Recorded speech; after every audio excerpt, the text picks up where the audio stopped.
Hello everyone and welcome back to more Seduce Me to the Demon War for one last time. Oh my gosh, last episode for this series, because in the last episode that we finished off on Diana's route. We got her good endings, her okay endings, and her really bad ending with Sero going cray-cray on us.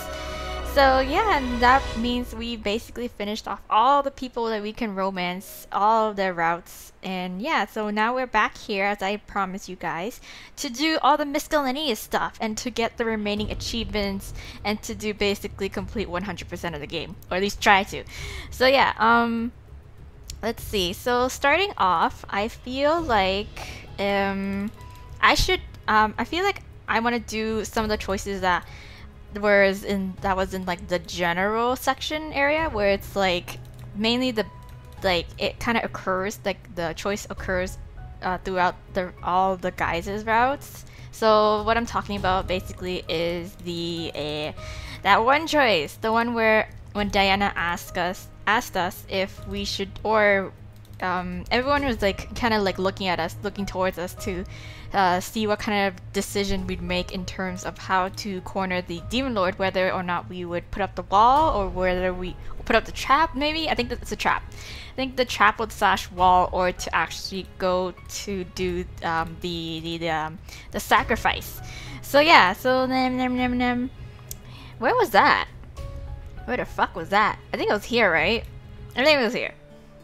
No, it wasn't here. It was not here. My mistake. No. She's being taken care of. Yes, I know that. Okay, but anyways, what the oh yeah, no, it was after the fact that, what's it called? After the guys dropped in, and then they were just talking about it. So where would that be? Here? Let's try here. No. Who is this? This is Eric, okay? I was like, who the fuck is you? Okay. No, but where the fuck is it? Where did they go? Is it here then? Is it here? Okay, there we go. Finally found it. Okay, so every single time I've done the guys' route, any of the guys, I've always said to do the trap, because I feel really bad to do the curse, because I feel it would give us this around the same result. Like it wouldn't, you know, give us a better advantage. It would just kind of, you know, it would have been the same as doing the trap. So that's why I didn't choose it. And then now, since we're done everyone's route, and you know, I still got achievements to get, I might as well just see, and maybe this one might be one of them. So yeah, say the curse. Ah, there we go, an eye for an eye. Yes, so that's 44 out of 50 achievements. I just took a peek in the beginning before starting up the game on how many achievements I have, and I had 43 out of 50. So now I have 44 out of 50, which means I have 6 more to go. So everyone in the room looked at me in surprise as I finally spoke. Yeah, fuck that guy. The Demon Lord had trapped me here with the blood of 1,000 demons. It was only fair to trap him with the life of just one. Still though, still. Will the curse work with just one life? I don't know. Yes. He won't be able to escape because of its dark magic. Okay. Alright. Are you sure this is the best choice? It's all for science! All for science. A monster like him won't stop when we box him in. We have to ensure that he won't be able to do anything while we prepare to fight back. Yes. Everyone nodded, most in reluctance, while the others did with confidence. Diana, however, turned to the orc man with a stern face. As for your reluctance, Sir Brute, we won't be using one of your men. Okay, so maybe we'll use one of the imp demons that we can capture, you know? Maybe, yeah, we can use one of his men. One of the Demon Lord's men. Who would you use? I would use one of the Demon Lord's men. We just capture one, and then we'll do that. At that moment, Diana smirked, sending a familiar shiver down my spine. For a split second, I swore I saw a flash of gold cross her visible eye as she replied to Matthew. A little mongrel who had the nerve to electrocute me in my own castle. Okay, so yeah, so it was the imp demon, because we kind of vaguely got the backstory of it from Faye when we discovered that the broth or the soup that initially we were gonna eat was actually made out of pig fawn imp, and that's why Faye was just like, don't eat it, or like, did you eat it? Oh my god, don't tell me you ate it, kind of thing. So yeah, I stared. There really was an imp in the castle. However, my mind released the question to focus on Diana's smirk. Something was off about Diana and I couldn't put my finger on what it was. Nah, it's just her evil half playing up. When I came to the demon world, I had barely recognized her and didn't expect her kindness. Now, as I was staring at her at that moment, I again recognized the woman who had attacked me in the human world. Okay, yeah. Diana shook her head before crossing her arms and looking directly at me. Okay. So, since you'll be here for a while, Okay, so... we might as well give you names that you can use to refer to everyone here. Okay, so everything is the same. I'm gonna skip on ahead and see if anything else changes, but if not, then we're gonna continue on our quest to getting the achievements. Okay, so Diana here, after all the discussion on, you know, fighting in the war and participating in the war, Diana's going to go to the Demon Lord's castle. So why would you do that? Do you plan to shadow travel? I guess, yes. No, I have another method. Don't worry. I'll be back by morning. Okay, so she's gonna go instead of Faye and Rabbit going off to do the trap. Diana looked at Faye and nodded to them as they pressed their lips together in a tight line. Faye, please escort our guests to the remaining open rooms while I'm gone. Okay, is that it? All right. Is that it? Really? We're not gonna see the results of the sacrifice? Set up. Okay, what? Yes, my lady. Where? Alright, Sarah walked towards Diana and followed her out of the room. The other demons, however, looked towards us. Why? I'll take you to your rooms then. Okay. You sound enthusiastic about it. Thank you. We truly appreciate it. Okay. Thanks, Faye. Alright, yeah, thanks. My mind for a moment wandered to Diana and remembered her almost evil smirk when we decided to perform the curse. What was she planning to do? Hopefully nothing truly sadistic. Don't count on it. Okay. Okay, so we go, off we go, and then they perform the ritual and the curse and the blah blah blah, whatever. Okay, so there's that. Okay, so how the fuck what else can I do here? What else can I do?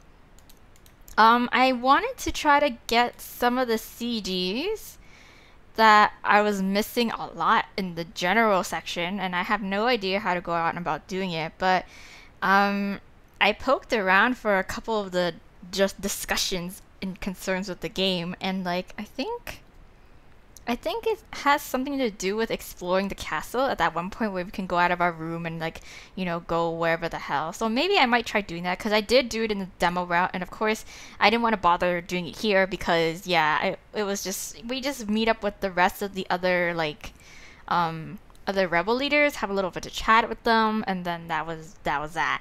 So maybe let's try again. Maybe it'll be different from the demo this time. If I can find where the hell that happens. I think it's over here.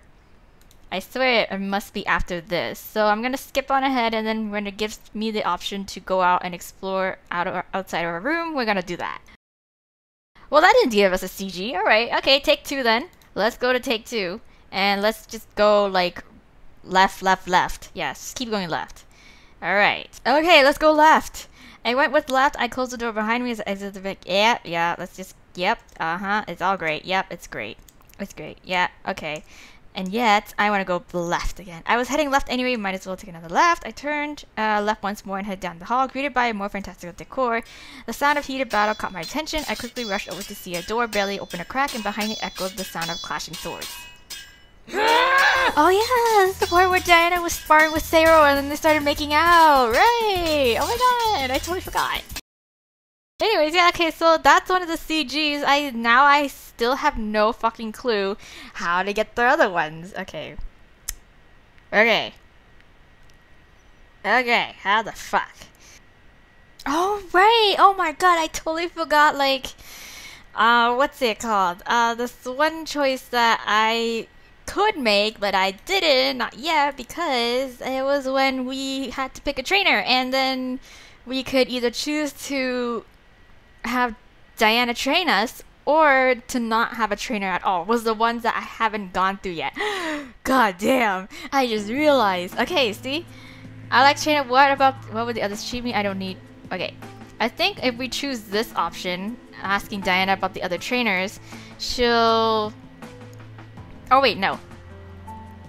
I don't need a trainer. Anyway, regardless, I don't need a trainer. Let's just do that. I was fine on my own. Diana stared at me, slightly miffed and slightly I was fine on my own. Diana stared at me, slightly miffed and slightly in disbelief. Did she not believe me? I didn't ask, as Diana pressed her lips into a fine line and looked to the others. Why? Very well. Do what you believe you should. I wonder if that's gonna affect our ending or not. I don't even know, but let's see. Let's just see. That's what we're here for. This is what this episode is all about. Okay, let's go and skip. Okay, so yeah, when we didn't... It stopped us when we were supposed to go train with our trainers, or our respective chosen trainers, but since we chose not to train with anybody, we're just gonna so I chose to train on my own. It would not be an easy adventure, but I had to practice in self-defense from my taekwondo. If I found a way to add magical energy in the mix, then I would be set. Okay. It seemed like a good idea until I managed to kick the bench and the bed frame a couple times, resulting in a very sore foot. Yeah, I don't think this is a good, environment to be training in, girl. Like, you should just at least go to, like, the training grounds or something, grab yourself a little straw dummy, and then practice there. It was strange practicing my self-defense when normally, as I've done before, yet I could tell that I was going to need some help. Duh. Okay, so I left my room to one of the halls, curious as to what to do. Should I go to one of the rebels leaders? Should I go to one of the rebels for advice? Should I find Diana? I wasn't entirely sure, but I felt a bit discouraged, but I pressed forward, letting my feet guide me. Okay. Hey, we get into the CG! Yeah! What the hell? Who the hell are you, though? Eventually, I was led outside where a woman on a strange brown and red horse raced through an obstacle course. There were training dummies stationed around each turn, and the woman rammed her sword into each one as she rode by. Okay. This is a new character. We haven't seen her before. Alright. I was quickly entranced. She looked so natural on the horse, and the way she cut through the dummies was downright breathtaking. I grew mildly envious of her skill. As she spotted me, however, she stopped and pulled the reins on her horse. Whoa! Huh. You must be the human. You look much prettier than I imagined. I'm pretty sure she must be a fae or some shit like that. She looks human, but like she's a demon obviously, but I don't know what.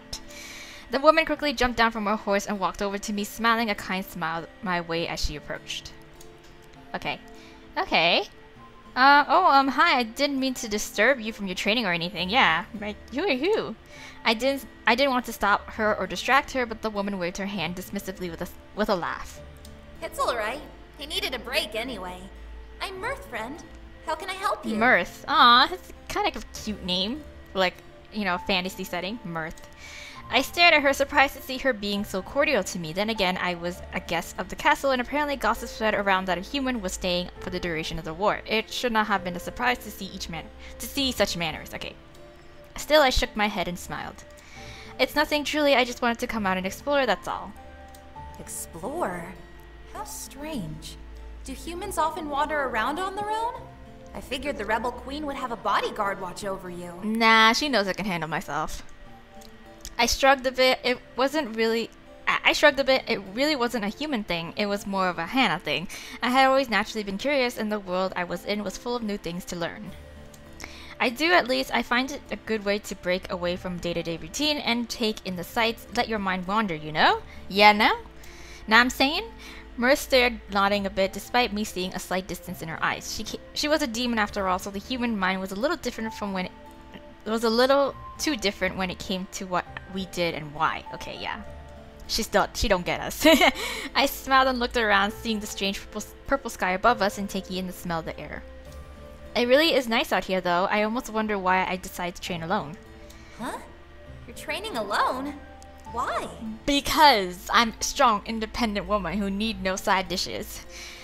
I looked over at Mirth, seeing her tilt her head at me in confusion. I shrugged a bit. I don't know. I just don't feel like it. I'm not really used to having someone train me, or maybe I didn't want to worry about someone watching me train, but I didn't want to bring any of the rebel leaders down. Yeah. Wait, they all offered to train you? Yeah, well, sort of. Diana kind of just was like, here, they can train you, and I'll make sure they will if you choose any of them. I nodded, seeing a glint of amazement form in her eyes. Yeah, they were all open to take me and train me to defend myself, but I already know how to fight, so I didn't want to take up their time. I'm sure they have much more to focus on and accomplish anyway. But Mirth stayed for a moment before nodding and straightening up, stretching her back a bit, yeah. Understandable, friend. Still, the rebel leaders are amazing fighters. They would have taught you a lot. I know, but I already went through all their training. I just want to see what happens if I didn't, decide to take up the offer. Do you really think so? With a nod, Mirth turned her head to the outskirts of the training ground we were in, ushering me to look over as well. In the distance, I could faintly see a large group of demons and beings clashing weapons and fighting like their lives depended on it. At the edge of it was Sergeant standing cross-armed and firm as he watched on, concentrated on the group before him. Oh yay, more CGs and all these CGs I'm getting. I forgot how many were there, but like I seriously only have the one. Now I have so many, kind of, sort of. Wait, one. I have Diana's making it with Zero. I have the one where we met Mirth. I have this one now. I think there was like what? I think there was 9. I swear there was like 9. Let's see. I'm going on 9. Seeing them fight without fear or hesitation took my breath away. I could say nothing as I watched the blades and shields collide in chaotic but almost melodic harmony.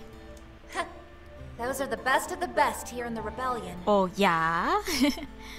Uh-huh, really? Yeah, damn, okay. Yeah.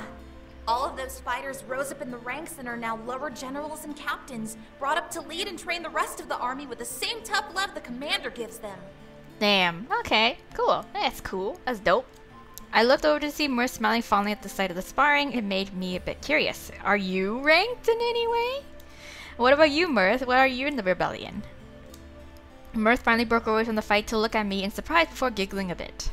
I'm technically a lower general like them, but I lead the front lines while they lead the troops that back us up. Oh, cool. Why not train with them, though? Yeah. We have different strategies. My section is meant to be a wall of tanks and cavalry, pushing the enemy back and cutting down as many of their number as possible. Their sections are for when the enemy gets through my wall. Ah, so they're defense. Okay, yeah, makes sense. So you're the strongest of the generals. Mirth's face began to glow a soft crimson before she laughed. No, we're all pretty equally strong. I've just been in the army long enough to know how to train on my own. It's not a big deal, really. Are you sure? I nodded before looking back to Sergeant and the sparring he monitored. The generals in the field proved to hold their own in a fight, but against each other, they were all evenly determined and skilled. Each had some sort of unique strategy, some form of attack they would rely on constantly to deliver results. The sight inspired me and made me wonder, what was my strategy? Yes, time to, think about ourselves. Mirth stepped up beside me and crossed her arms over her chest. Look at them. All of those soldiers are fighting for the same cause. To stop the Demon Lord and bring peace to this world. That's why we're here. It's so inspirational, I know. You guys do great things. Awesome job, yeah. Yeah, that's why we're all here, and that's why I'm technically here. I'm forced against my own will, but you know what? That's alright. I'm gonna make do what I have. I lowered my head and glanced at the ground by my feet, remembering that I was here because of the Demon Lord, but not by choice. These demons more than likely came into the army fueled by their hatred for the Demon Lord and his tyranny, yes. I felt small compared to them. They had a just cause, a selfless reason to fight and risk their lives for a better future in society, while I wanted to fight to get myself home. Hey, same shit. Fighting for freedom, fighting for my own freedom, but Was I being selfish for having my own reason to fight? Yeah, no. We all got reasons, okay? Mirth looked over to me and placed a hand on my shoulder. Human, if you want, I can help you train. I'm sure that I can get you battle ready in no time. Ah, thank you. We get a secret trainer. Yay. I looked up at Mirth in surprise. She would train me. From the look on her face, she was genuine in her offer to help me. I considered for a moment, did I want someone to help me after all? Well, it's better. Yes. Oh, well, we can totally do like choices here. Okay, which is great. Where are my safe spots? Hello. God damn, okay. Wow, I used up so much shit. Okay. There we go. Empty safe slot. Here. We can say yes. I'm gonna say yes. Maybe we can get more CGs out of it, and let's see. And then yeah, then I'll go back and I'll say no. Remembering the pain in my foot and the silliness trying to train on my own made me lean towards accepting her help. Yes, exactly. I nodded with a smile, placing my hands on hers with confidence. I would love some help. Thank you. Yeah. Mirth returned my smile with her own and a nod. It would be my pleasure, friend. Okay. Yay, friend! I made a friend. Taking a step away from me, Mirth walked over to her horse and ran her hands over his mane before looking back to me. Go ahead and pick up a weapon. Something here should suit you. There's a barrel over there that has plenty of swords you can use and take for your own. Okay. Alright. I took a good look around, spotting the mentioned barrel of swords ready to use. While fighting barehanded was something I was used to doing in Taekwondo, wielding a weapon would protect me better in this war. Yes, because everyone else would have a weapon. I mentally nodded at her suggestion before walking over and pulling out one of the swords. To my surprise, the blade was very light, almost like it was made of plastic. These couldn't have been real, right? I don't know. Maybe they're not. They're not real. What the? This is a sword? Mirth laughed and walked over to me, drawing out her own sword and swinging it around in her hands with ease. Or maybe it's like special metal sword, or it's like super light and like, you know. It's light steel perfected right here at Lilith Castle. As weightless as a toy, but just as deadly as a common blade. Give it a couple of swings. Yeah, okay, that's cool. I figured. I grasped the hilt in both hands and took a swing, gasping as I saw the blade cut through the air as if it had proper weight. Whoa. Whoa. See? What did I tell you? That's awesome. Cool. I'm down with this. I'm cool with this. Drawing my eyes down the blade, I could tell it was well made, at least for training purposes. As my eyes darted around and landed on a nearby training dummy, another curious thought passed through me. I took a step forward, crouching low with the sword at my side, and charged forward, arching my blade out and slicing the dummy with shocking ease. Damn! The cloth that was holding it together split apart, and the hay stuffing began to pour from the opening, revealing the hard wood that was keeping it upright. Mirth, impressed by my attack, dug her sword into the ground before applauding me with a grin. Good job, human! Are you well trained in blade work? Nope. I just swung that shit. I looked to Mirth and shook my head. While I had some sword training in Tai Chi, I was in no way actually proficient with a blade. Before my eyes, the dummy began to reshape and form itself back together, ready for another round of attacks. Yep, it was magical, and it was a perfect way to train. Exactly. That means I can hack at it as many times as I want. Mirth picked up her sword and stepped up to the dummy, grasping the hilt and staring hard at the immobile target. Focus on your target and decide how you want to bring them down. Use every opening you can find and slice through the best one. Okay. I can do that. With a shout, Mirth lunged forward and ran her sword across the dummy's neck, effectively beheading it, sending the head flying and onto the ground. I stared, stunned to see that she had also cut off some of the wooden pole that held the dummy up. Dang, girl. Mirth smirked and rested her blade on her shoulder, stepping back and looking at me as the mark reshaped itself. See? Now you try. Okay, here I go. With a smirk, I began to swing and practice slicing and stabbing through my practice opponent with my new weapon. Mirth continued to spur me on, showing me different ways to cut down the dummy. Yeah. For the entire week, I would continue this, perfecting a blade and learning how to cut down my enemies in any position and situation necessary. Mirth even began to move the dummy around to give me a moving target. Okay, wow, cool. After all, with time comes experimentation and practice. Okay, we're gonna skip on ahead, and I want to see if this actually kind of affects any more stuff along the way. Okay, so I trained once more from the morning to the night, desperate to become better at the sword. Mirth managed time to step in occasionally to give pointers, but she became an observer as I practiced on my own, seeing me improve. Okay. Training was rough, but my body knew that it had to be ready for the journey and battle ahead. Staring into the skies, I became enamored by the darkening purple tint. Okay. As I prepared to head inside, knowing that I had to find cover before it became totally dark, a rustle in the tall bushes near the castle walls caught my attention. Hey, who's there? Don't sneak up on me, I might just slice your head off. What the? I slowly inched my way forward and moved the brush aside, watching as two figures darted off into the forest. Determined and curious to find out who they were, I began to pursue them. Come back, you! Halt!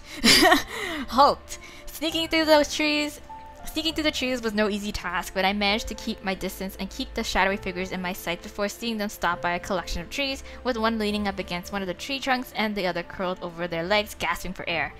Just going for a afternoon jog, I guess. Hey! Slow down, you big dork. Oh, it's Kiri! And it's probably Sam! What are you guys doing? Huh? I knew that voice, yeah. I focused between the brush of the trees and bushes to concentrate on the figures, finally able to figure out who they were.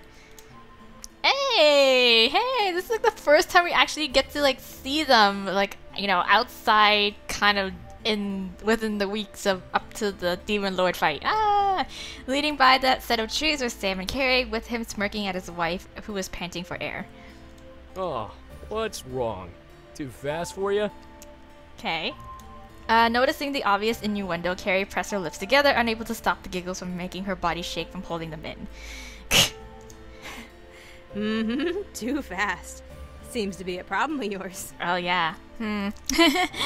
Oh, come on. Do you want me to carry you all the time? It's not even hard. That's what she said.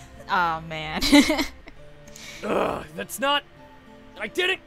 But that was good though. That was good. Come on, you have to admit it. I couldn't help but silently laugh at the two of them. Sam and Carrie were perfect for each other. They were both feisty, and despite having their differences, they were madly in love, showing it with every laugh and kiss they shared. Duh. Aren't they cute? I was extremely happy that Sam and Carrie had hit it off so well, remembering how hilariously they had met and how their journey to eventual marriage came full of excitement and energy. Yeah. Despite her jabs at her husband, Carrie naturally gave off an older sister kind of aura, and she was always doing something to take care of the Incubus brothers, their wives, and me. She truly made us feel like family, and Sam loved to brag that he had the best woman ever at his side. Yeah, whatever, yeah. Still, I was particularly happy for Sam. He really seemed to have it rough in the human world for a while, and had even talked about returning to the demon world after his four brothers settled down. Aww. When Carrie came into his life, though, he seemed to change his mind. That's good. Man, Carrie, you go, Carrie. Okay, I'll stop. That's what you get for making me run. Okay. Come on. You know you love me, you doofus. Okay, this is alright. As cute as it is, I'm like playing third wheel over here. I'm just like, oh my gosh. Yeah, I do, but I'll fight you anyway. Now come here. Okay. Aw, Carrie walked over and leaned her body against Sam's chest, making him naturally wrap his arms around her and nuzzle her forehead. They smiled happily at each other as Carrie wrapped her arms around his neck. So, what's this about anyway? Did you just want your slow-ass human wife to chase you for shits and giggles? I think he's just gonna talk about some serious shit. I don't know. Maybe he's like, don't die on me kind of thing. I don't know. Sam took a moment, his smile slowly fading, before squeezing Carrie's body tightly and looking down at the ground beside him.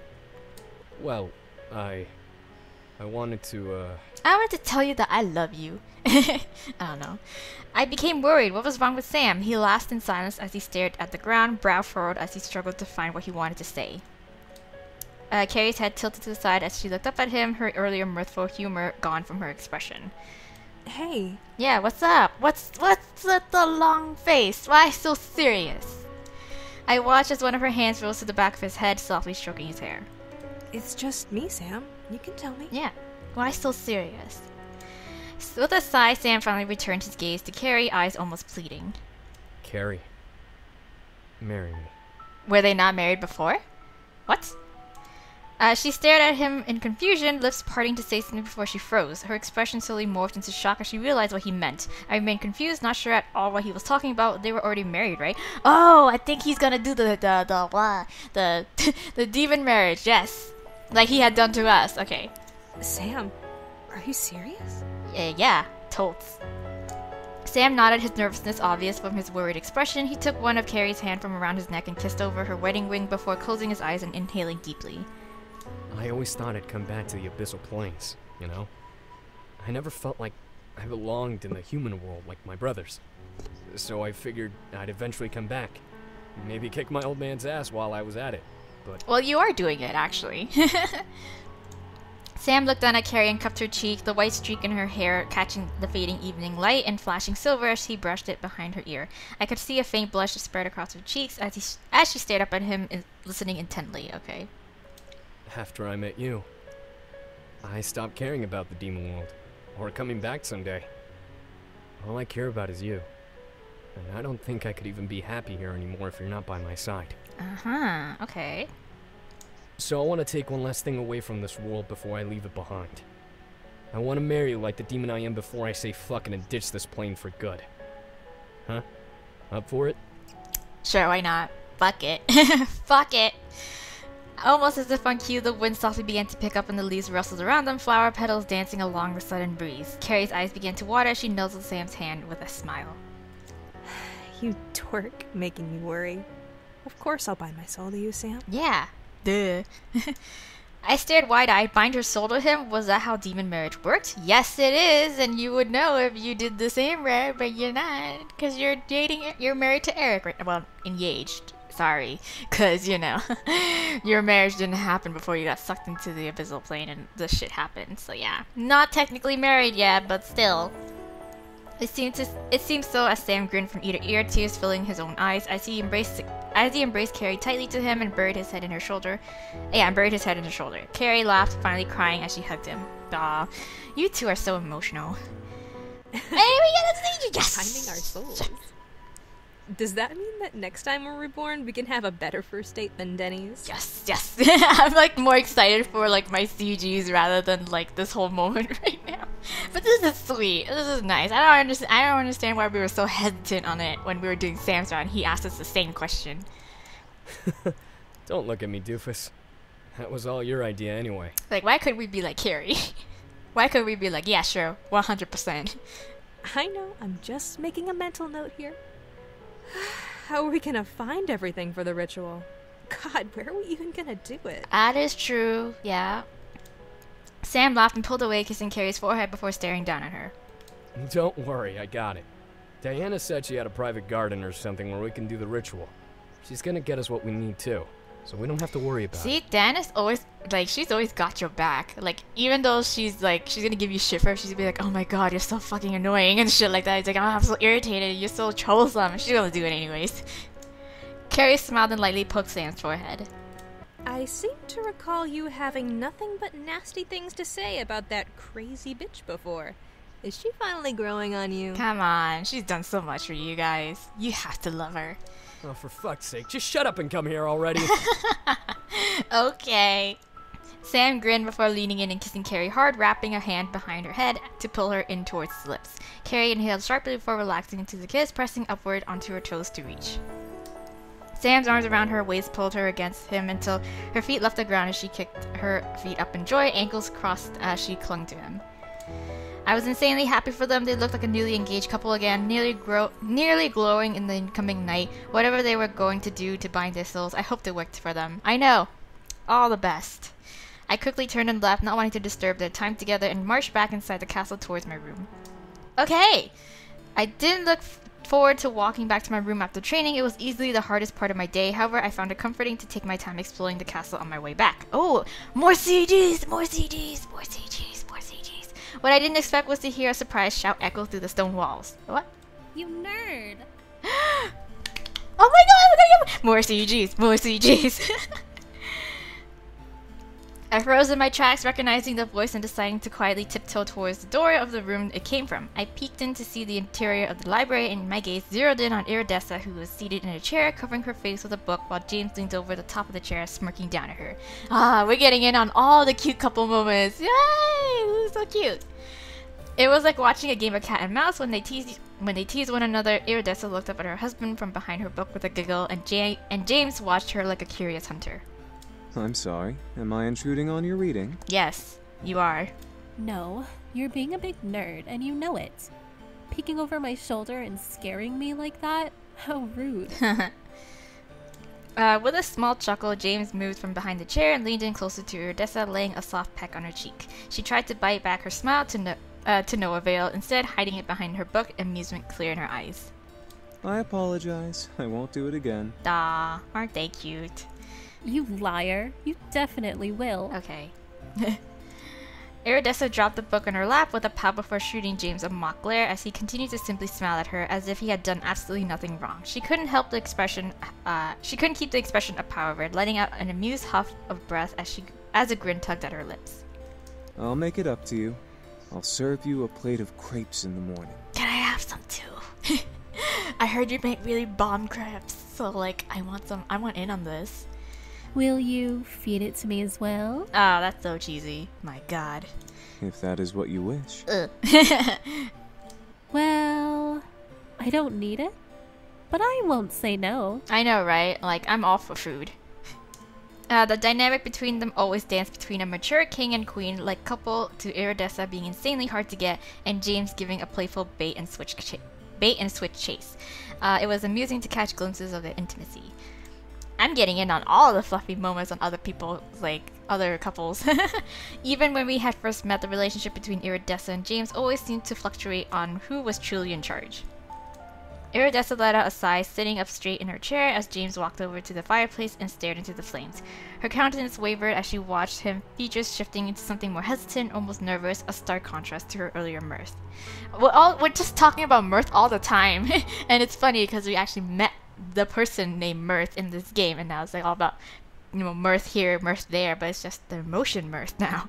Hey, James? What's this? Some more serious talk. Yes, Yuri? Can I ask you something? Okay, what's it gonna be? James looked over at her in curiosity, nodding to the question. Iridessa took a deep breath and closed the book in her hands, laying it on her lap. I thought she already put the book on her lap. Oh well. We're gonna go home soon, right? Of course we are. Of course. As soon as we resolve this war, we'll return home. Exactly. No need to fret.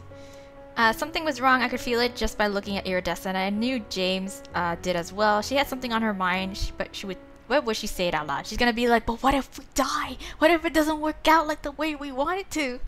Is something troubling you, love? Probably, yeah. She closed her eyes and took a moment to seemingly gather her nerves before looking up at James once more. It's just... Is it wrong that I kind of don't want us to be here? Oh, right. Yeah. True. What? Where did this come from? James seemed to be confused by the question too, raising an eyebrow at her. Huh? What do you mean? Maybe she's just not used to it all. She's just like, this is so strange, this world's so strange, and I feel like I'm always in danger, and everything is so, you know, whatever. Iridessa's teeth dug into her lower lip before she placed the book on the table beside her chair and stood up, hugging her arms around herself, her fingers tapping on her arm in an anxious tick. Is it bad that I don't want us to be in the same place as Diana? Oh, so she's having... Okay, alright. So it's just like, again, that tension between how James was supposed to be, the betrothed or the fiancé to Diana before, but, now things change, and, she's feeling that... I guess she's feeling that, like, I don't want to be in the same room as your ex, kind of thing. I stared wide-eyed at Iridessa. She really didn't want to be here. What was this about? She seemed supportive thus far, but what about Diana made her feel uneasy? I guess she's just feeling kind of like, oh my god, Diana's like fucking gorgeous, and like she's all powerful, and she's like, so commanding and shit, and intimidating, but again, like everybody loves her and worships her and stuff, and so like compared to her, and it's like, she's feeling bad about herself, but you shouldn't be, Iridessa. James turned fully around to Iridessa with a look of mild surprise before his expression lit up with realization. Is it because she was once my betrothed? Yup, it's the whole ex situation thing. Iridessa seemed to wince at the sentence, but nodded nonetheless in response to James's question. I understood why, though. Who would want to be in the same place as the woman who would have taken the one you loved away? Yes. And James chose you in the end, Iridessa. Come on, girl. You gotta be more confident. James's lips drooped into a frown as he crossed his arms. I'm sure she has no intentions of taking me away from you. She has bigger things to worry about, girl. Trust. That's not what I meant. I know. It's awkward. I know. I feel ya. Not that I would know it personally, but like I understand how it is. It could become uncomfortable. Iridessa looked down at the ground, pressing her lips together in a fine line. I guess I'm just not comfortable being here with her. Something about her just... I don't know. I mean, she's a gorgeous succubus and all, and I'm just nothing compared to her. I knew it! Everyone, you know what, girl? Everyone feels like that around homegirl Diana, okay? God, but like, she got bigger things to worry about than, being compared to, and being like, one-upping people around her, She's not like that. Love. Yeah, go on, James, comfort her. How could I even compete? You two could have ruled together, made a beautiful couple. She could have given you more than I ever could. She is. Uh-huh. Iridessa. I know, Iridessa, stop it. You're talking nonsense. James's tone forced Iridessa to look up at his face, seeing the stern king his queen, had married. Okay. There is no competition. You are the woman I chose, the one I wanted, the beautiful and kind woman whom I was lucky enough to marry. I swore to be with you for the rest of my life as your husband. No one in the 5 worlds can make me betray you or lose the love I feel for you. Aww, see? Yeah, you gotta lay it down. Aww, so sweet. James slowly walked over to Iridessa, wrapping his arms around his wife's waist. She squeezed her arms around him tightly for a moment before letting out a sigh, the tension leaking from her shoulders as she looked up at him. Yeah. You're right. I'm sorry, James. I'm not doubting you, I swear. I guess I've been overthinking a bit lately. Sometimes it's still hard to believe that you chose me when you could have anyone in the world you desired. Yeah, I figured that was her problem. Whatever. You are the only one I desire. I am yours and you are mine forevermore. I vow to give you my entire life and will protect you for as long as I live by your side. So cute. So perf. Maestro. At the mere mention of his demon name, I could see energy pulse around James's form, and he let out a small pleasured hum as he leaned in and pressed his forehead against Iridessa's. You know that you're not supposed to use my real name unless you need something. Well, I need you. So creepy. Sorry, ruining the moment. I could feel a wave of voyeuristic embarrassment run along my cheeks as Iridessa looked away from him, biting her lip coyly. James chuckled deeply, however, and kissed her temple, hugging her close to him. We'll be home soon, I promise. Once this war is over, we'll return and never have to worry about Diana ever again. Okay? Yeah, chill. Okay. I love you. So just hang tight, take in the sights, and just try not to die. Yep. I love you too. Always. Aw, so cute. Anyways, Iridessa finally looked up at James and smiled sweetly. He mirrored her grin, leaning down and stopping halfway so his love would strain on the edge of her toes to claim her kiss. Her smile shifted into one of the mischief as her fingers curled into the soft material of his sweater just over his chest. She tugged, bringing him down to their lips so they could finally... bringing him down so their lips could finally meet, yeah. I couldn't help but admire them. They made a picturesque pair, complementing each other in many different ways, be it with fashion, personality, or even with their endearing height difference. Seeing them together, sharing such a sweet moment, it reminded me of when I first met her. Iridessa exuded an air of delicate shyness that balanced well with James's commanding presence. I recalled how quiet and polite she had been during our first meeting, full of kind smiles and soft laughter. However, watching Iridessa close the gap between her and the eldest of the brothers made her appear more powerful. She had claimed a would-be king and didn't dare dream of letting him go. I became a little envious of her, but I was happy with the man I had in my life, right? Their hands started to wander, and I could feel my cheeks heat up. I realized I had peeked in on them long enough, wanting to give them some privacy. I turned and left them alone to continue my journey to my room. And then we're gonna run into Matthew, and then we're gonna run into Damien, and it's gonna be great. I get my CGs. No, I don't want my CGs though. I want my CGs. Okay, so we're just gonna skip on ahead, and I will include any other new stuff. And if anything, if it doesn't lead up to that point, I'm just gonna have to poke around and experiment a bit more with my choices to get my CGs, because I want them. Okay, so Hannah went to go train for the day, and she was talking about, you know, how she's getting comfortable with the sword, and how she named the training dummy Mal because she felt it was right, and we all know it's like short for Malice because he's a fucking dick, and we all just want to beat him up like silly all the ways, 24/7. So yeah, so now it's her coming back from training, and yeah, just kind of wandering again, and hopefully we get more CGs when we run into like the other two couples. Okay, let's go. I pulled myself from the training grounds to the gates and through the castle doors. The interior was dark, yet the warm, ever-burning fires that served as lights illuminated the corridors eased my ability to navigate through the winding halls. The walk was peaceful and quiet on the way to my destination until I heard familiar laughter tear through the walkway. There we go! I think this is gonna be Matthew. Yeah, Matthew and his wifey. Well, Simon first, but come Simon, there will be Matthew. Simon! Yeah, there we go. Okay. Get back here, Simon! Oh my goodness. I barely had the chance to turn around and see a small white critter run past me, followed by a pair of fluffy dark-haired heads in a mad chase. Whoa, whoa, bruh. Like a whirlwind, I practically spun around in place as Matthew and Norton rushed past me, trying not to collide into me while maintaining pursuit of their furry friend, Simon Tabby. Sorry! Oh my goodness gracious. Sorry! Okay, you do you guys. Or maybe I'm a chase after you. Before I managed to shake off the dizzy spell I was under, Norn and Matthew had vanished into a nearby room where I assumed they had chased their furry quarry. Holding my head to steady myself, I jumped at the multitude of clangs and thuds emanating from the room before the sounds ceased altogether. I tiptoed towards the door and peeked in, chasing my curiosity.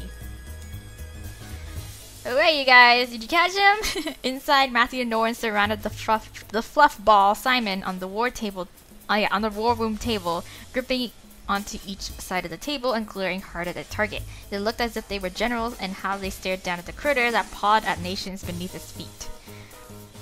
Norn broke the silence, wearing her best coaxing smile. Come on, Simon. Let's go back to the room, yeah? Nah, he'd be like, bitch, nah. Matthew, not as patient as his wife, jumped onto the table and clasped both hands around Simon, grinning as Simon made a surprised squeak. Gotcha! Nice. A triumphant grin stretched across Matthew's face as he started to relish in his success. Norn smirked, but dropped her expression as she quickly turned wide-eyed and frantic. Why? Wait, he still has the... Oh, the knife. The little knife. Ow! Ow! Yeah. The glint of tiny steel told me more than enough. Matthew momentarily forgot that Simon wielded a knife. It was blunt, meant as a toy imitation, yes, but in the paws of Simon it was more than enough to hurt. Matthew released his grip from Simon, clutching his hand and hissing in pain as Norn swiftly replaced his former hold on the doll. She lunged across the table, wrapping her hands around the toy's torso and trapping Simon's little arms between her fingers, rendering his weapons useless. Didn't think of that, did you, Simon? Nice. Okay, so Simon deflated with a squeal of defeat before becoming still in Norn's hands, turning into a doll once more. With a sigh, Norn and Matthew finally eased and collapsed on the table, shutting their eyes from exhaustion. Finally, we can relax. How the hell did he manage to come through anyways? Maybe he hid in, like, Matthew's pockets or some shit. Yeah. Jeez, that took forever. Okay. Norn rolled onto her back on the table and stared at the ceiling, bringing Simon to her chest and letting out another tired sigh. Matthew chuckled lightly before lying beside her, doing the same. Okay. It was rare to see either of these two without their usual buzz of excitement. Norn lazily laid her arm across Matthew's face in an attempt to run her hand through his hair, to which Matthew returned the gesture with an exaggerated plop of his hand on her face to caress her cheek. Just like right there on base, just like base. Laughter spilled out from them, their contagious chuckles making it hard for me to stifle the bubbly giggles rising in my throat. I held back my laugh, biting my lip with a wide smile. Even when they looked exhausted, I couldn't help but feel light and giddy from watching them. Norn always seemed to be bursting with energy whenever she fluttered around the other wives, and I, eager to embark on adventures, whether it be across the world or to a nearby diner at 3 in the morning. Yet I knew there were moments when her waves of energy ebbed, just like now. Yeah. Despite those times, she was a master at quick quips and one-liners that it seemed only Matthew could keep up with her with his own wit and creative power. They were perfect friends, so aligned and in sync that it was easy to see them as husband and wife. Norn's eyes lit up as a flash of inspiration dawned on her. She smirked and turned to look at Matthew with a quirked brow. So, when is Simon going to have a suitor? Well, soon. Huh? I mean, by the end of our row, she, like, gave him a girlfriend, so it's cute. Matthew looked over at her in mixed shock and fear, while Norn held back a laugh in her cheeks at his expression. Matthew shook his head violently. No way! There's no way I'm gonna give him another reason to run around and go crazy, and give us another doll like that to deal with. Then you just have to make the other doll more chill, you know? What? Oh, come on! Imagine the fun of designing his new friend. All the little details, from the color of its eyes to the fluff of its fur. Plus, think of all the adventures they'd have together. So much fun that it might even distract Simon from messing with us. True. Or they just might cause it's double the mischief, you know? I don't know. Well, I mean, I guess you're right, but... Matthew brought a hand to his chin as he looked deep in thought over the suggestion. She looked on expectantly, waiting for his final answer before her eyes caught his hand shifting over his mouth to hide his growing smirk. What? Norn gave a toothy grin to Matthew before gently pinching and pulling his cheek. Come on. One more go at a living toy. And look, you're smiling too. You totally wanna. Well, he eventually does, so yeah. Matthew stuck out his tongue and threatened to lick Norrin's hand to cross her out and release her grip on his cheek. She flinched but remained resolute, nearly laughing at his attempt and teasing his face harder. I bit my lip to stop myself from laughing, but watching the two struggle for the upper hand made it hard to not imagine if they were like this all the time. It even became apparent to me that Norrin actually dominated the relationship, with Matthew following her, and not surprisingly, Matthew seemed to enjoy that, peppering in his own competitive bursts and challenges to her lead. Yeah. You think a little spit will scare me? Okay. Alright, I'll do it, okay? Okay. Yeah. Satisfied, Norrin finally released her hold on his cheek. She smiled at her husband before flopping down with her back flat against the table, breathing out a contented sigh. Is she gonna have some issues now, too? Is she gonna be like... I don't know. I love you. You know that, right? Okay, cool. No issues. Matthew took a moment to rub his cheek before looking down at her with a grin of his own, leaning down and kissing her nose and making her sputter and widen her eyes. Of course I do. You know I love you, right, Norrin? Yes. A mere second passed between them before Norrin wrapped her arms around Matthew's neck and pulled him down, locking her lips to his and making him flail from losing his balance. Luckily, he planted his hands on the table beside her head so he didn't crush her. Matthew relaxed in the kiss and closed his eyes, melting into it before Norrin's arms relaxed and let him pull away slightly to look into her eyes. They stared at each other with goofy smiles as each of them began to blush a cute pink color. Bah! I know you do, Matthew. I couldn't live without your warm hugs or your dorky face. You're the best. Mm-hmm. I'm pretty sure you're the best. I don't know how you did it. Waiting for me and looking for me for so long. You're the best. No, you're the best. No, you're the best. You're the best of the best. You're the bestest of them all, you know?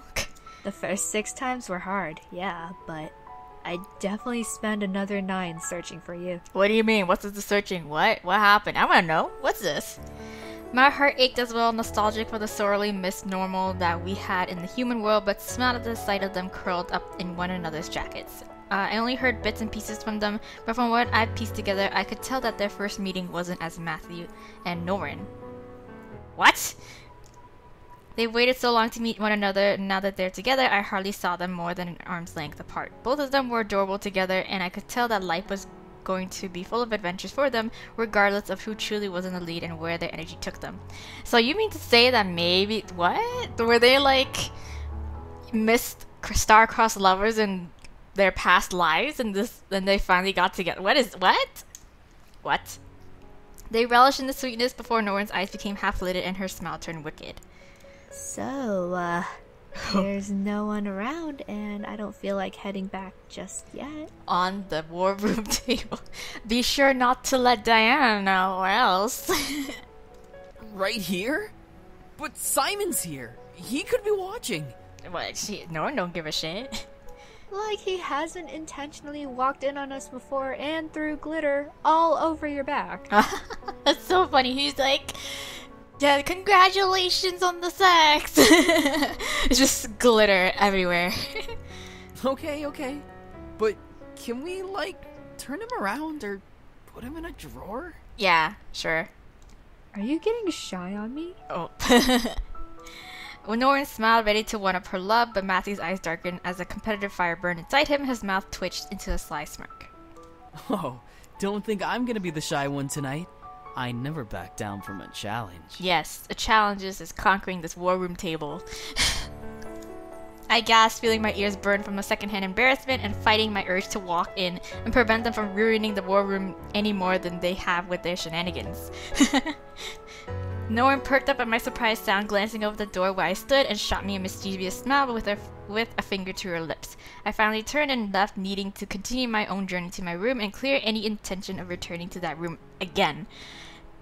Well, as long as after they like disinfect everything and shit like that, then like I'll come back. But for now, I will avoid that room for about a week. Alright, thoughts of my training came to mind on my way back to my room. Would I be ready? Would everything work out in the end? What about the issues I was having on top of the war? And then we're going to run into Damien and his wife. I couldn't stop myself from thinking all of these thoughts before hearing the soft pattering of footsteps walking in an interesting rhythm, like a waltz. Ah, they be dancing together. That's so cute. That's so cute. Okay, huh? Yeah, what? I instinctively followed the noise to the door leading into the grand hall. The door was barely open or cracked, but still managed to echo the sound of waltzing from it, leading to gaze upon who was forming the sound. Ah! As my eyes locked onto Damien and Twila, my mind went blank. I knew how to avoid Damien's mind reading, and it had become a natural instinct for me whenever I saw him. Still, I watched as Damien and Twila danced around the room in a sweet and slow waltz, with Twila blushing a deep crimson and Damien smiling comfortingly to his wife. It was adorable to watch, right? Twila and Damien's marriage was still new, the wedding having only been a few months ago. Twila was still getting used to the idea of being part of the family, but every day seemed to open her up a bit more to Damien's brothers and to me. I had hoped one day to get close enough to see her more energetic side, which Damien and the other wives claimed she had, but it would take time. Still, seeing her be so shy in Damien's arms seemed rather sweet. Damien, I don't think I can do this. I can't focus like this. Why not? No music? Is that the problem? Relax, Twila. I promise you won't trip. Twila. Sorry, I've been pronouncing her name wrong. Twila, yes. If you say so. Yeah, just relax and trust in him. Twila focused solely on the steps she was making, most likely to forget that Damien was holding her so close to him. Damien simply chuckled before dipping her back, making her grip onto him and gasp. Damien, don't be a jerk. He's only trying to dip you. You just gotta go with it and trust him that he won't drop you. Relax. Yeah, breathe. Aww. Slowly, Damien lifted Twila back up, locking eyes with her and releasing her hand to cup her cheek.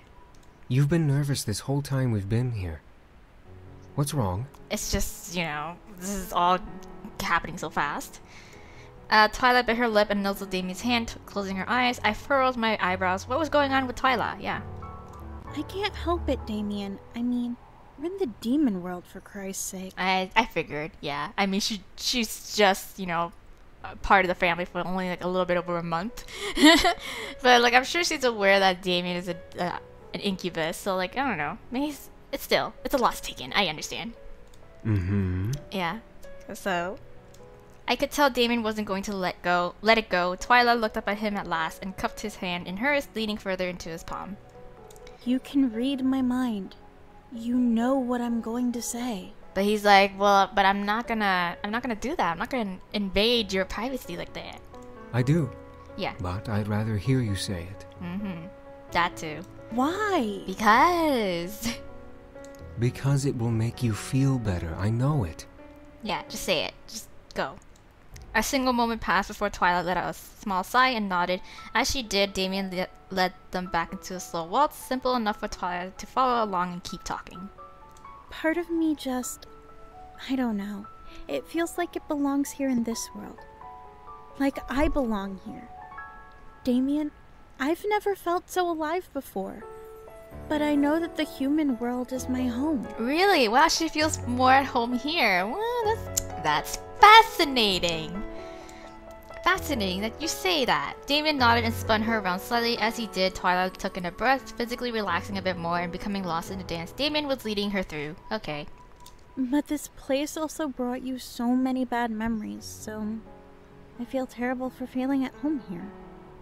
I don't know, Damien. I know that it's because I'm only half human, but... She's half human? Wait. Do we have that fact disclosed to us earlier? Oh well, either way, I forgot it. Damn, what? I stared wide-eyed at Twila. She was half demon? What kind of demon was she? Questions gathered in my chest, remembering that Damien was still able to hear thoughts.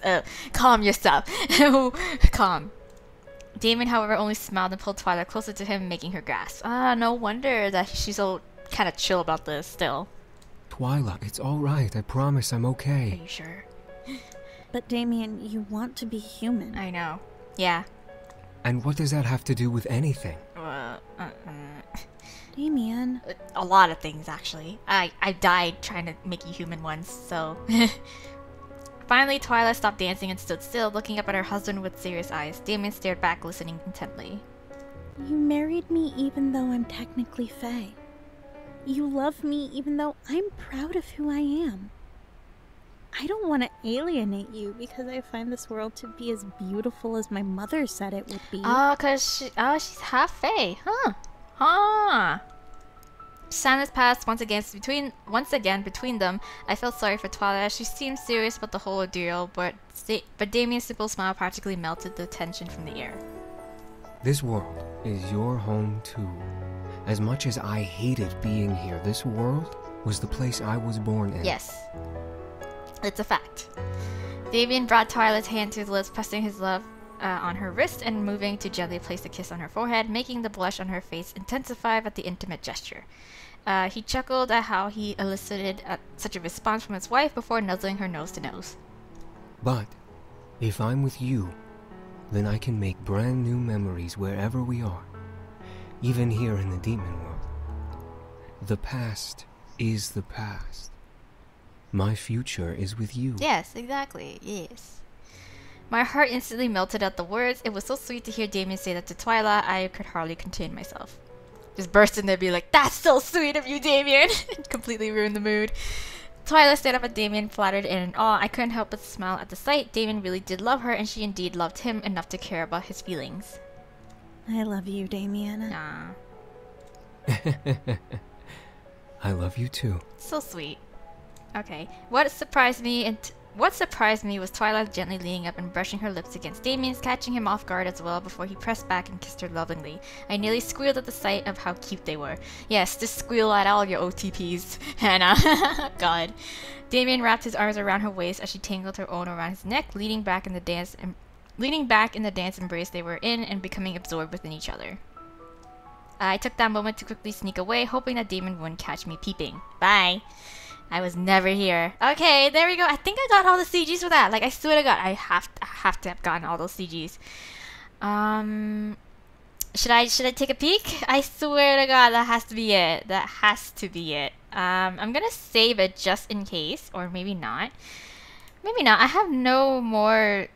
I don't know. Okay, let's just save just in case. Let's save just in case. Let's head back to the main menu, and then I want to see if I got all my CGs. Okay, general. Gallery. General. Is that it? Yeah! Wait, no, there's one more! Damn it! Okay, there's one more. Okay. What could it be? What could it be? Okay, so we got all the other couples that we're not involved in. So, like, since it's... Oh, okay. I know how to do this, you guys. Okay, I know. I got this. Hopefully, I think. Hold on.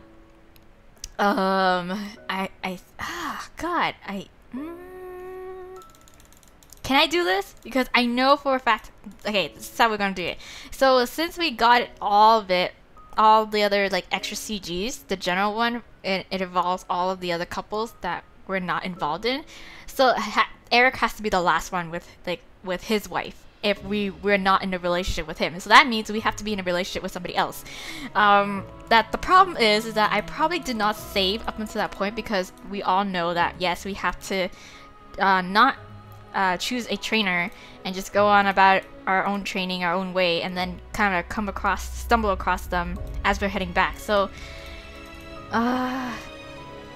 did I save up until that point, or did I just only save with Eric's route? I feel like I only did that. Oh damn. Okay. Anyways, regardless, I can just go up to the point where that will occur, and then we can just go from there. I think this is okay.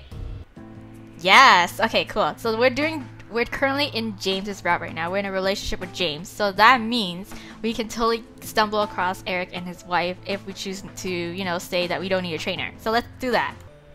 Okay, there we go. Okay. We got this. Because since we met with James, it was Sam and James first, and then it was Matthew and then Damien. But since we were with James then, it will be Sam and Eric. Okay. Worked out perfectly. So the decorator of the halls greeted me as I walked through the corridors, wanting to simply lie down and rest my sore limbs. That'd be really awkward, girl. You can't just be out in the hallway like a little hobo. You just gotta go back. Gotta, you know, journey yourself back to your room. A muffled giggle, however, caught my attention as I walked past a door that was left open. Out of curiosity, I leaned into the door to find the source of the sound.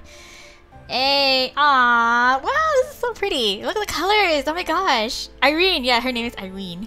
Inside were Eric and Irene, a pair that emanated charm and sophistication. They were settled at a balcony carved out of the room they were lounging in. From the look of it, it was just an open pocket room, Spartan and probably used for private fairs. Okay.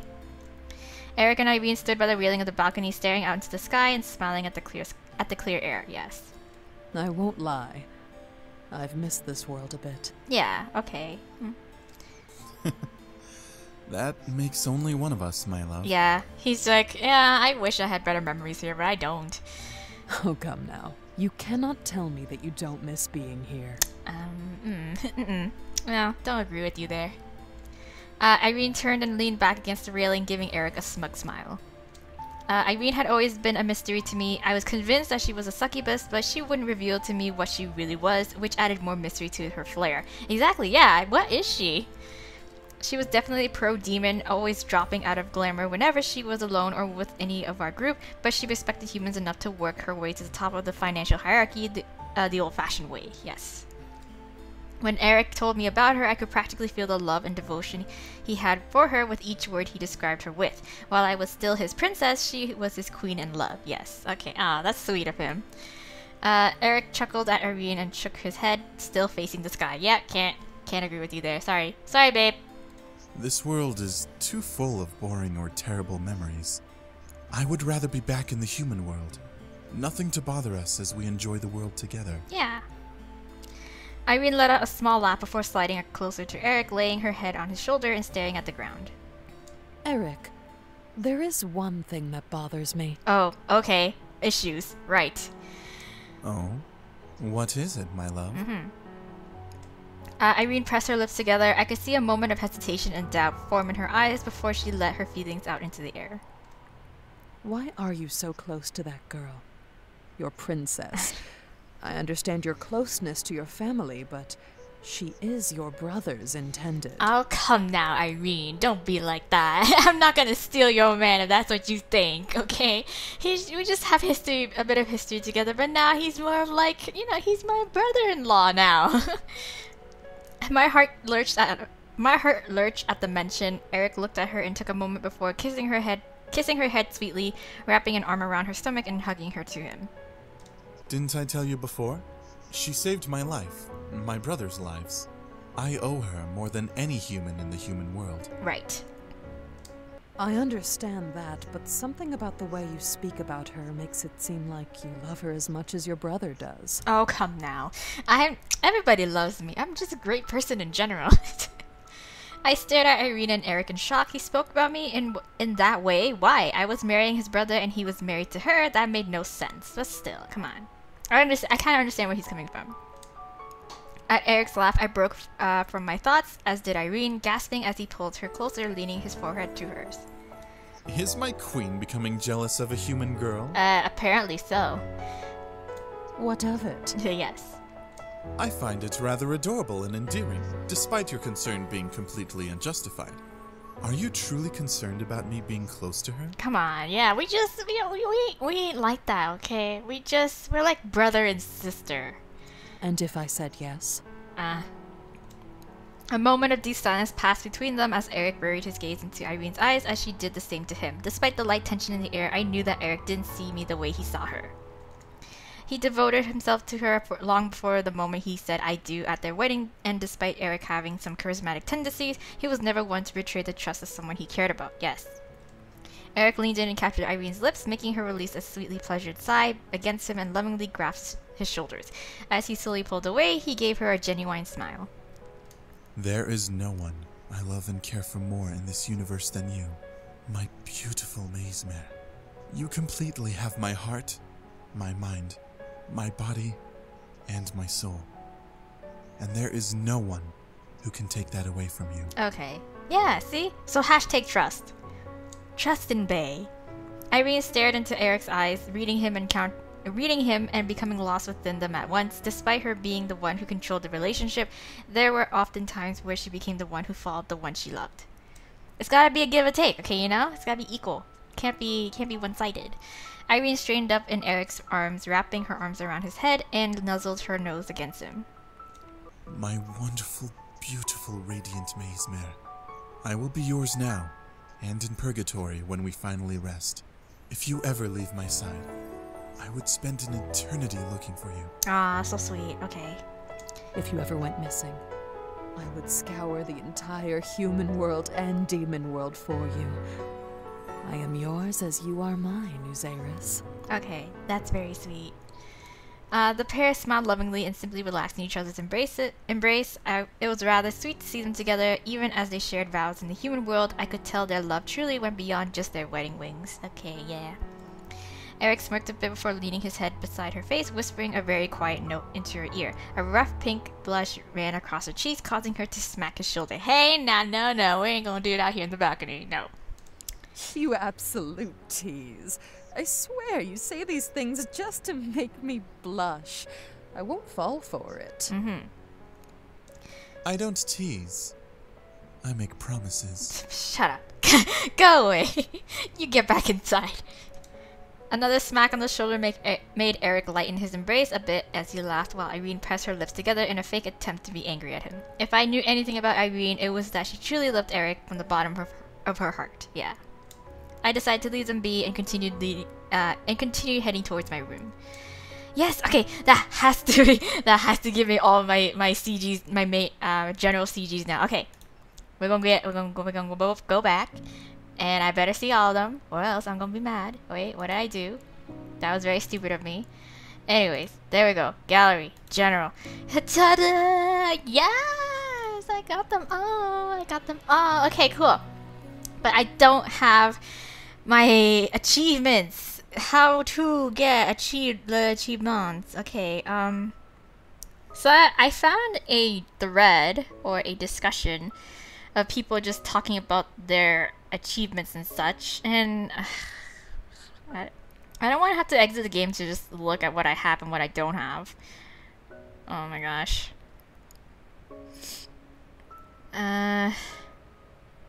Bruh. How am I gonna do this?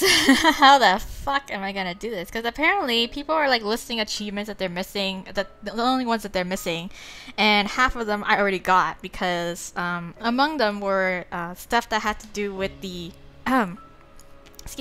with the different rebel leaders. So like, say you know how you go to train with all the different rebel leaders, and then in the end when you choose to poison Diana after, you know, agreeing to do so with their coup d'etat, then, you know, they take over, and then we see how it is that they either succeed or they like fail at it. So yeah, so like, you know, Rabbit's extremism, Shadow's dictatorship, I got all that.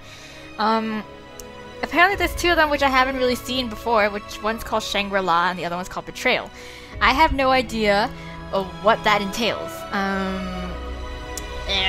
So I don't know how to go about doing it. Okay, so apparently I can have Dan as a trainer. Where was that? What the? Okay, let's just try to do this shit again. Okay, where the fuck was that? Cause I swear to God we could have asked Diana to be our trainer, but like I don't know where that choice occurred. Cause see, I don't need a trainer. I'd like to say to teach me. What would the others teach me? Skip that shit. Huh, see, yeah, I don't have that option, and I swear there was that option. Wait a minute.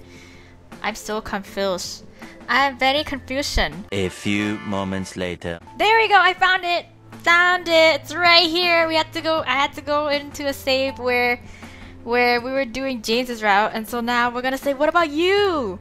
What about you, Diana? I want you to train me. Diana stared at me as if I had 3 heads. No one else seemed to pose the idea, but I was genuinely curious. Diana pressed her lips together and looked away from me. My hands are too full. Are you sure? You don't have time for me, even me? That's a lie. That's a lie. He just straight up was like, that's a lie. You just straight up fucking lying. Seto? I was just being like a freaking shithead right now. Little shit. My lady is proficient with blades and enthrallments. I've seen her cause armies to fall to their knees and bark on her command. Mm-hmm. That's an interesting trick. Diana glared hard at Seiro, but I was pretty convinced that what Seiro said was true. Diana was pretty powerful. Yeah, right? Still, Diana as my trainer, what would come of it? Well, let's find out. That's why we're here. Yes, I choose you, Diana. I choose you! But I want you to train me! I will make sure that everything is settled for you, my lady. Please consider training her as you know her best. Yes. Yes. Fine. Yes. Yeah. With that, Diana turned on her heel and left the room. Okay, let's skip on ahead and see how training with Diana would be like. Yeah, see, so I wasn't tripping balls. I was like, I swear to God that option came up, and I was like, I don't know why it wasn't there in Eric's route, but whatever. Maybe it's because we were doing James's route, that's why it was an option. But anyways, whatever. I chose to train with Diana. I knew her personally and knew that she would be able to connect with me the best. In her place, they were vowed to train the incubi. Okay. So, Diana brought me to the Grand Hall, which was originally set for her and Sero, but that this was a special circumstance. Oh, being that this was a special circumstance, Diana took control of the space and gave Sero and the incubi another room to train in. Okay. As I stepped in, I felt the air in the room shift to almost a cold, intense tone. Diana, who stood on the far side of the room, stared at me with one visible red eye. Are you being salty about this? Are you kidding me? Come on, Diana. I thought you liked me. I thought we chill. Tell me why you want me, of all people, to train you. Because, girl, you my homegirl.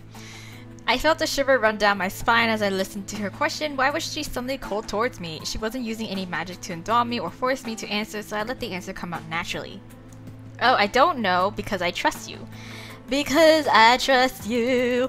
I gotta go all the way back here again to do the... Oh. Yeah, pay it.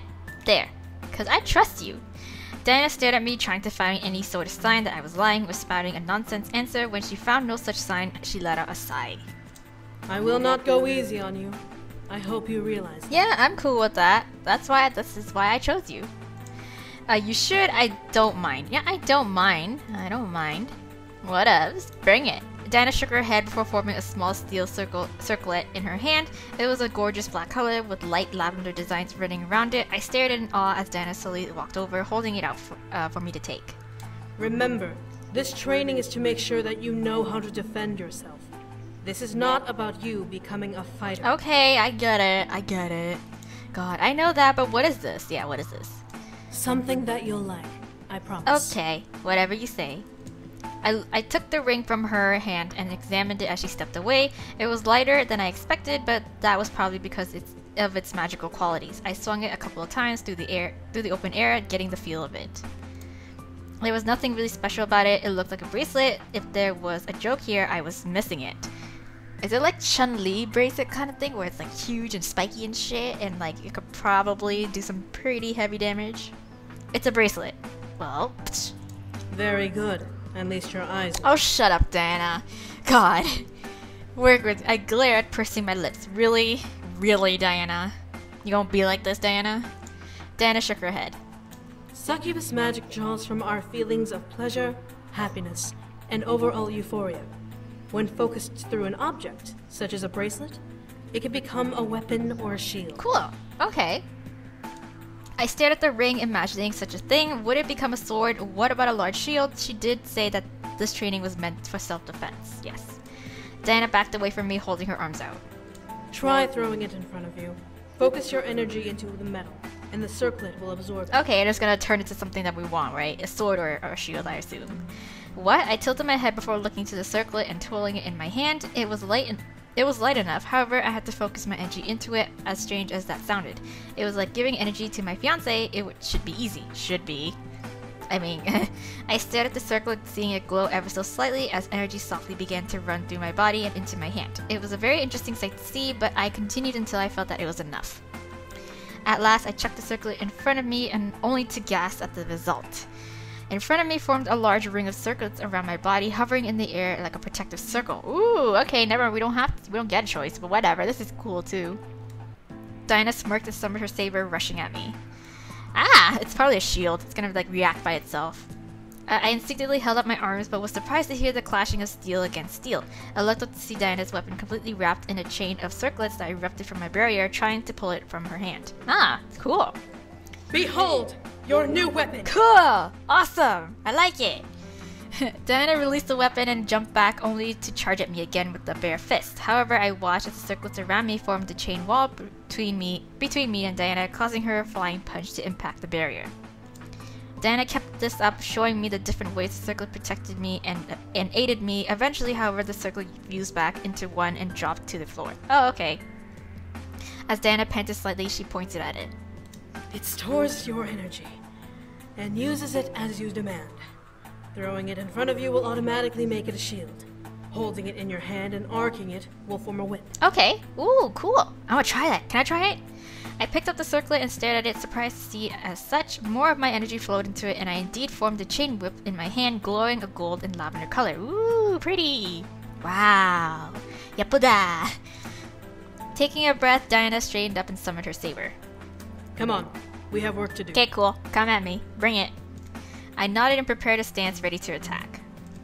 Alright, we worked for hours endlessly going back and forth between offense and defense with my circlet. As the day turned into night, I felt wave upon wave of exhaustion hit me. Diana chuckled as I slammed back against the wall and tried to catch my breath.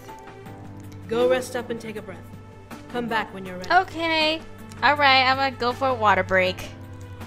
I nodded and rushed out of the room, finding the kitchen and getting some water. It was a little bit of a trek, but I knew Diana wouldn't be waiting long. Alright. I merely walked out of the room for a moment. I didn't expect to walk back into the grand hall to be face to face with a large black spear. Hey! What the shit? What is this? What the fuck? Red lightning seemed to zip around its surface as it emitted a dark and evil glow. I felt fear shake my core simply staring at it. Whoa, what did you do, Diana? I was stunned. Where was Diana? Why was there a black spear in the middle of the training room? What the hell was going on? Don't tell me that's you, Diana. Check it out, get help. Check it. Check it out. I had to check it out. Something wasn't right. I could feel it in my gut. Poke it. I walked into the room and shut the door behind me, not wanting to freak out any passing people. As I stepped towards the spear, I could faintly hear echoes trickle from it. Don't be such a stubborn bitch. You can't deny me for much longer. The fuck is this? What the hell do you want? Oh, maybe she's trying. Okay, maybe she's conversing with her, like her darker half. Whoa, what the hell? This is strange. Diana? None of this was making sense. I continued stepping towards the spear and barely noticed the room shift around me with each step forward. It wasn't nauseating, but I definitely felt a little dizzy. Still, I continued forward. Whoa. I found myself in a purple and black void. Dark shapes in the void looked like trees and wildlife, but I couldn't have been sure. Something was going on and Diana was somewhere within this new place. This is weird. You know very well what I want. I want the same thing you want, that you keep denying. Ooh, and what's that? Tell me all about it, girl. What secrets?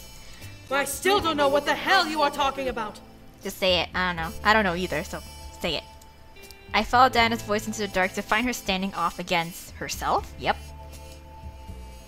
Something was off already. One of the Diana who I could tell was the real succubus stood full of tension and rage, while the other Diana practically emanated dark energy and had a devilish smirk painted across her face. Strangely enough, I somehow recognized the evil-looking Diana. I know, because we've seen her before. Hey, hey! How long are you going to keep up this charade, Azayur? Every time you look at that human, you can't help but feel so angry. You can't hide it from me. You're mad at me? Homegirl, what's wrong? What did I do? How have I done you wrong? Oh, maybe it's the fact that she was like, yeah, because you're the one who prevented me from, like, bringing the guys back, which means, you know, the Demon Lord attacked and killed my family and blah, blah, blah. We already heard that. I know what you're trying to do. It won't work. I know what you are. Yes. What am I then? Oh, wise one. You're a fragment of the Demon Lord's madness.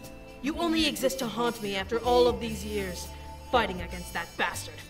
That's what I get when I clash swords with him one too many times. Ooh, interesting. Am I now? Really? And if you are wrong? Well, I don't know. I know I'm not. What if I was a real part of your soul, just wanting to be released after being held back for so long? You once accepted me, you know. When you went to the human world? Of course. That muse had to write that into the human story for you to fully accept me. Yep. I am... Oh, okay. I stared wide-eyed. What the hell? What was this creature talking about? We already know about Diana's other half. The real Diana glared, baring her teeth at her copy. In her hands formed her saber, glowing an almost unnatural purple color in the void. You don't exist, and that is final. Okay. The evil Diana smirked wider, forming a saber of her own that was laced in black mist. Whatever you say, dearie, you'll accept me eventually. And when you do, I'll make sure you become the best demon queen this world has ever known. Okay. You're not gonna fight here, like, right here, right now, are you? Because I feel like we're a little bit cramped for space. Oh, okay. Diana practically snarled before charging at her copy, swinging her saber at her opponent in rage. With a parry, the battle began. I'll just stand here then. Diana and the copycat clashed swords over and over, one full of rage and the other full of playful disinterest. Diana was giving a solid offensive, but each attack she struck was blocked by her target with almost disgusting ease. I wanted to step in, but something in my gut kept me back. Why? Because this is kind of awkward. She's fighting her own inner demon, so I don't think I should get involved. Diana and the copycat eventually slammed their sabers together in a deadlock. The copycat, however, leaned in, smirking wildly. Just give up already. You know you need me, so you can't kill me. Well, theory, it's only a theory, so we gotta test it first. What are you saying? What? You know very well that I am the only thing that's keeping you from breaking down. It's more convenient when your peers don't even know how weak you are. Oh, ooh, secrets. More secrets. What the hell was she talking about? The copycat pressed into Diana's saber, making Diana lean back with wide eyes. Don't listen to her. You're stronger than this. You couldn't even save your family from dying. It's all your fault, and you know it. You didn't have the strength or the guts to kill the human and take the boys by force. Was the life of that human really worth the lives of your family? Your baby sister? She gonna get so mad from that. Holy shit. If I had killed her, then the angels would have come after me. Oh, really? Oh, yeah. Yeah. Was it? Yeah. Yeah. Such a pure and golden heart. Let's see how far that pure-hearted act gets you when the demon lord comes howling for you. Well, he's done it multiple times already, so I don't know. I don't know how any other times would be different. Shut up already! No, I totally, completely understand you, homegirl. Like, I've gone through this, except it wasn't my other darker half. It was actually your darker half, which is kind of strange. But it manifested from my anxieties and fears as well. So, yeah. Diana pushed roughly against the copycat, forcing it back before swinging her saber in a wide arc at it. With ease, the copycat slid to the side and brought her saber back with a dark chuckle. You better try harder, or else you're going to die! Are you really? But doesn't that mean that if you kill her, you hurt her, then that means that she hurts you too, because you are both of the same being. Alright. The evil Diana swiped her blade at the real Diana's gut, trying to cut her open, but missed as Diana jumped back. This was insane. What was happening? I don't know. I have no idea. I didn't want to just sit here and do nothing. Diana was in odds against some sort of evil being. The more I looked at it, the more I recognized the Diana that appeared in the human world and tried to take the boys away. Was that not the real Diana that I met then? Yep, it's not. Apparently not. I shook my head. Now was not the time to worry about that. I had to do something. Diana, keep quiet. I'ma help you, homegirl. I'ma back you up. Diana! I had to know what was happening. Maybe my voice would make the copycat stop and Diana could get rid of them. Distraction! Distraction! Unfortunately, both Dianas looked at me, the real one with a shocked expression, while the evil one has almost a psychopathic smile. While the evil one has almost a psychotic smirk. Okay, yeah. Still, not a good look for me. Sticking your nose in others' business again, human. That's what I do best! I could barely register the next second as the evil Diana saber came flying at my face like a speeding bullet. Hey now! No! Oh shit, duck! Before the saber could reach me, however, a shadow covered me and the sound of a hard clash reached my ears. I looked up to see Diana with her body between me and her copycat, her blade in post swing, with the other flying into the dark forest. Oh, okay, nice, you're fast. The evil Diana smirked widely, licking her lips as she chuckled darkly. There's that pure heart again. You best be careful, Azure. Queens with good hearts are often the ones who are poisoned before they sit on the throne. Ooh, foreshadowing, because I can totally do that. Oh man. Oh man, nice. That's good. Enough! Be gone with you! Bye. She's right though, but I don't know. Oh yeah, maybe that's how I'm gonna get that achievement. Betrayal. Okay. All for science. Okay, Zare, time to poison you. Sorry. With a chuckle, the copycat vanished, fading into the black shadow and melting into the ground. As she disappeared, the world around us dimmed before brightening up brightening back up into the hall. Diana let out a sigh before turning her head to me with a glare. Sorry. Shit. Hey, back from my water break. Why did you come in? 'Cause, you know, it's hard to miss a big, you know, void of darkness in the middle of a room. It's kind of hard to ignore. So, you know. Diana continued to gaze at me, her anger tearing into my eyes and soul. This was definitely something she wanted to hide. However, it was too late now. I let out a sigh and stared back at Diana, trying to remain unfazed at her anger. I don't care, yeah.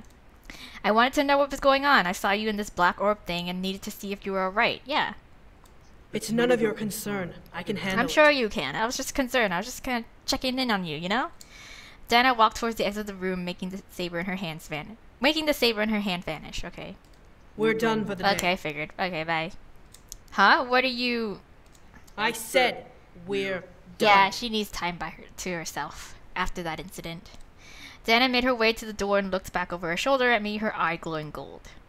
Speak of this to anyone, and I will send you back to the human world as a corpse. Girl, I got you. You don't need to make such empty threats to me, but okay, whatever. Despite Diana helping me before, I could tell that she was serious just from the growl in her voice. I decided to keep my mouth shut, better to not to test her patience or trust on the matter. Bye. Still, I was worried about her. She apparently had to deal with a lot, and partly because of me. Sorry. I sighed to myself and stared at the ground, unsure what to do. For now, I would drop it and would return to it tomorrow. I was exhausted and needed to bathe and sleep.